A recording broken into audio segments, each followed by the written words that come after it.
பச்சை தண்ணி கூட பல்லில் படாமல் சிலர்லாம் கடுமையாக விரதம் இருப்பாங்க. உமிழ்நீர் எச்சில் கூட உள்ளுக்குள்ளார விழுங்காமல் இறைவனை நோக்கி கடுமையாக தவம் இருப்பாங்க.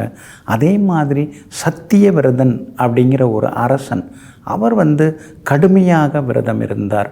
தண்ணீர் மட்டும் அருந்துவது, வேறு எதுவும் பழங்களோ எதுவுமே சாப்பிட்றது கிடையாது. தண்ணீர் மட்டும் தாகம் எடுக்கும்போதில் ஞாபகம் வரும்போது என்ன தவம் இருந்தார்.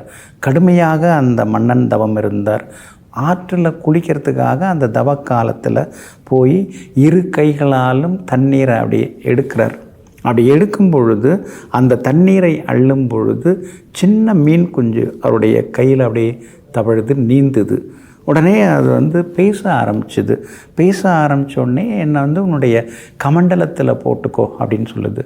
உடனே அந்த மீன் குஞ்சை கமண்டலத்தில் விடுறாரு. அந்த சிறிது நேரத்தில் அந்த கமண்டலம் அளவுக்கு மீன் வளர்ந்து விட்டது.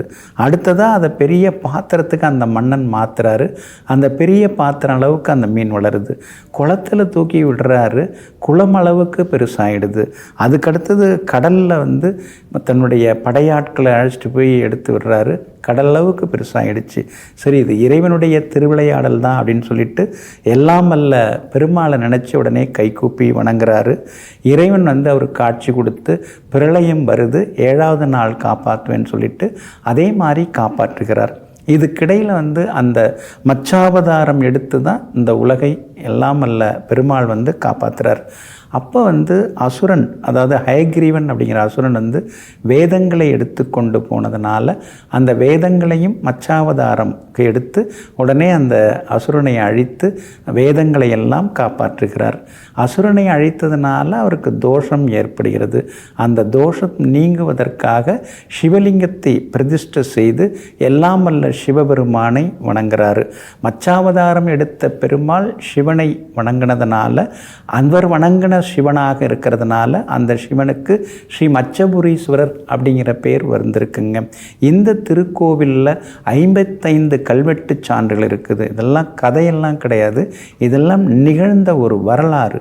அதனால் இந்த கோவிலுக்கு போனால் பிள்ளைங்க நல்லா படிப்பாங்க. ஏன்னா பள்ளிக்கூடங்கள் திறந்தாச்சு, பள்ளிக்கூடங்களுக்கு பிள்ளைங்க போக ஆரம்பிச்சிட்டாங்க.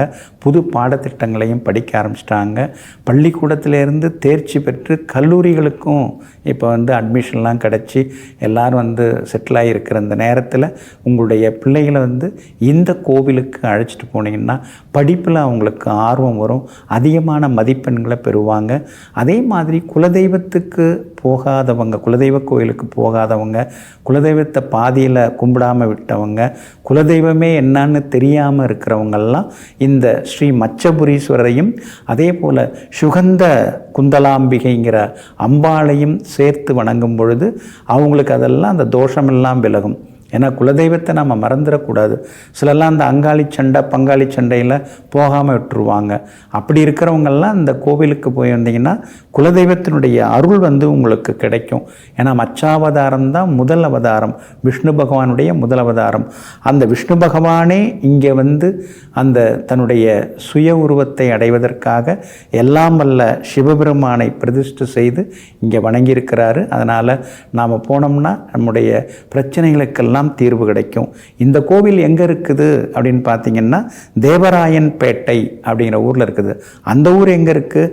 தஞ்சாவூர்லேருந்து கும்பகோணம் போகிற வழியில் 20 கிலோமீட்டர் தூரத்தில் பண்டாரவாடை அப்படிங்கிற ஊர் வருதுங்க. அங்கேருந்து 1 கிலோமீட்டர் தூரத்தில் இந்த அற்புதமான கோவில் இருக்குது. பாபநாசத்திலேருந்து கூட போகலாம்.